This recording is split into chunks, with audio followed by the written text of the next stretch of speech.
नमस्कार. आज या ठिकाणी सत्यवान निकम हे माझ्याकडे आलेले आहेत. ते जवळजवळ 80 वर्ष तुमचं वय आहे आणि हे आजारी पण आहे. त्यांना कानाने ऐकू पण येत नाही. आर्थर रोडला शिंदे चाळ म्हणून एक चाळ आहे. 2 माळ्याची चाळ आहे आणि तिथे यांचा तळमजलेला रूम होता.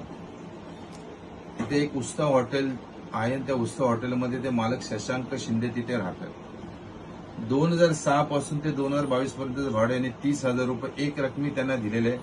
त्या बिल्डिंगमध्ये कुठल्याही भाडेकरूला पावती दिली जात नाही. शशांक शिंदे, त्यांचे भाऊ श्याम शिंदे, कोणी तिथे भाडेकरूंना भाड्याची पावती देत नाही. आणि 22च्या नंतर हे निकम यांच्या मुलीकडे ठाण्याला राहत होते.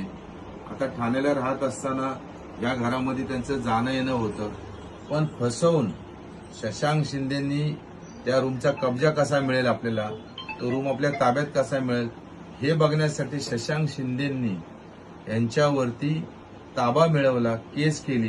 कुठलीही नोटीस कोर्टाची आल्यानंतर ती नोटीस यांना मिळू नये याची पुरेपूर काळजी घेतली. बरोबर तिथे कॅमेरा लावून ठेवला.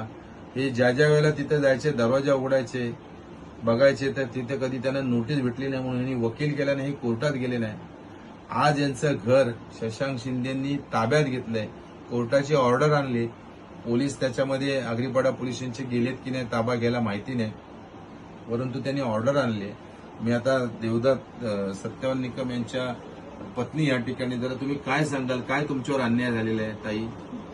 त्यांना 2006 पासून 2022 पर्यंत आम्ही भाडं दिलेले, पण त्यांनी रिसीट दिलेली नाही. कॅशमध्ये भाडं घेतलं आणि रिसीट दिलेली नाही. बरोबर आहे. तुम्ही कधीपासून तिथे राहत होता? 81 पासून आम्ही राहतोय तिथे. 81 पासून, हो.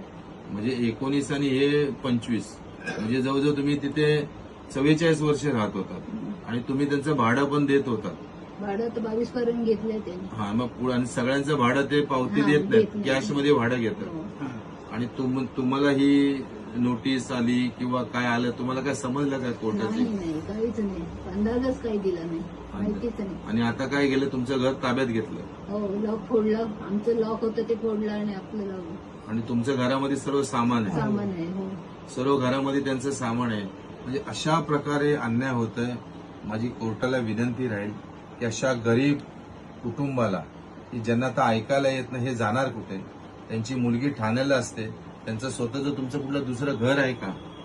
तुमचं स्वतःचं असं कुठलं घर आहे की तिथं राहू शकता मुलीचं सोडून, असं वगैरे आहे का? काही नाही. त्याच्यामुळे मुलीच्या घरामध्येच तुम्ही राहत होते, बरोबर ना? म्हणजे आणि आता मी माहिती घेतली तर शशांक